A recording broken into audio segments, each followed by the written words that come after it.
Az kullanılmış olsa da fiyatı sıfır fiyatına yakınsa hiç riske girme. Sıfır al.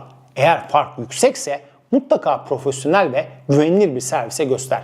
İkinci ele karar verirsen de kamera ayarlarını fabrika ayarlarını döndürmeyi unutma. İlk kullanıcının özelleştirdiği ayarlar olabilir ve kafanı karıştırabilir. Yazılım güncelleme konusuna da değinelim. Kamera kullanılıyor da olsa, sıfır da olsa mutlaka güncellenmeli. Bu konuda bir video çekmiştik. Açıklama bölümüne linkini koyduk.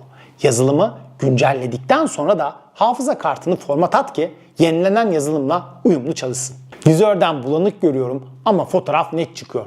Nasıl olur? Bunun sebebi çoğu zaman dioptri ayarının yapılmamış olması. Gözünün netliğine göre ayarlamayı